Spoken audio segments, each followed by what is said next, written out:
I want to start with this little book, which was compiled after the execution of the Quaker Tom Fox in Iraq in the spring of 2005. I will read a quote from him at the beginning of this and another at the end. The first quote fits the ecumenical nature of our being here and fits the ecumenical nature of his being kidnapped and imprisoned in Iraq. Perhaps the most difficult aspect of this peace energy would be a unified vision of the peaceable realm. We seem to have such a huge range of vision on relatively mundane things, like what form of worship we participate in.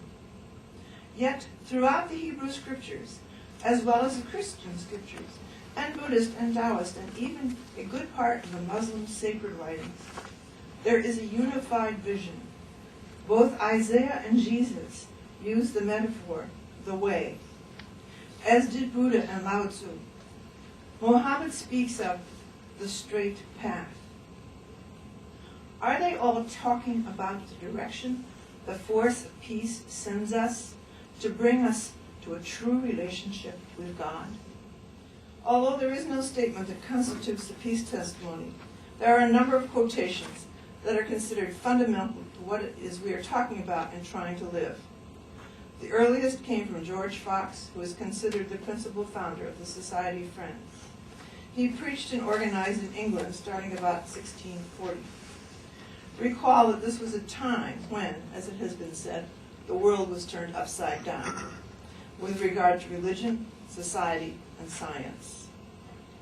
When asked to fight on the side of Cromwell, George Fox said, and I quote, this is from, I told them I knew from whence all wars arose, even from the lust according to James's doctrine, and that I lived in the virtue of that life and power that took away the occasion of all wars.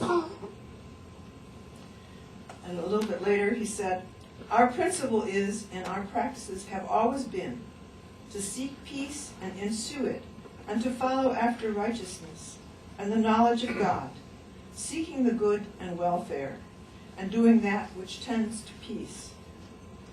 All bloody principles and practices we, as to our own particulars, do utterly deny, with all outward wars and strife and fighting, with outward weapons, for any end or under any pretense whatsoever. And this is our testimony to the whole world. Again, this is from Fox.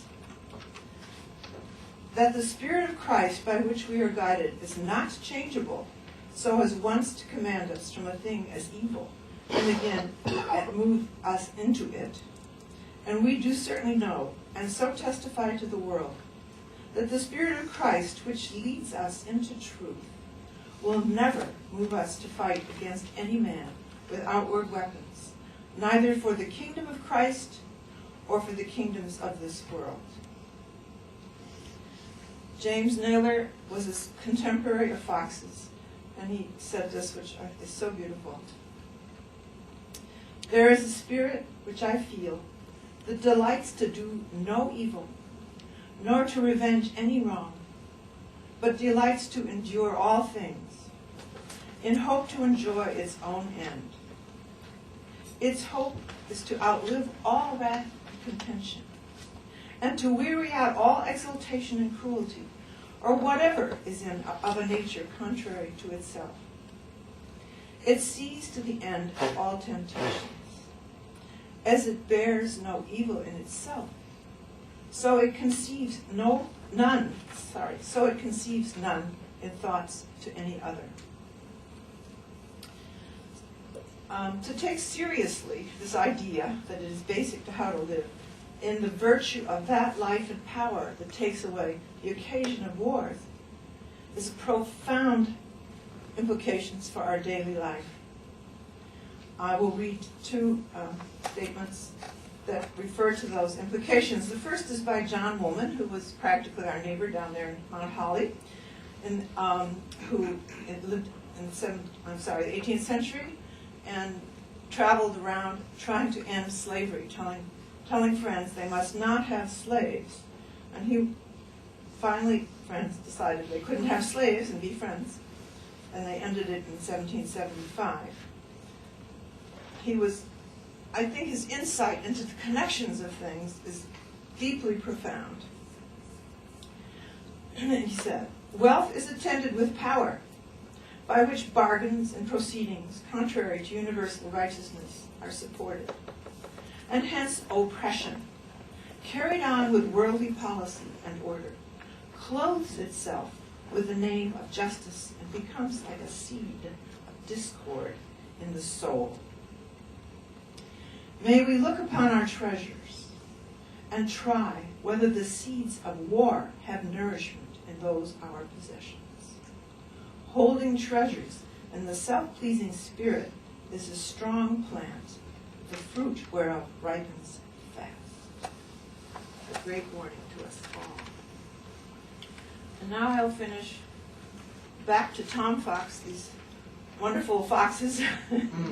Have no relation to each other except in the soul. No DNA in common that we don't all have in common, as far as I know. Well, which way is best?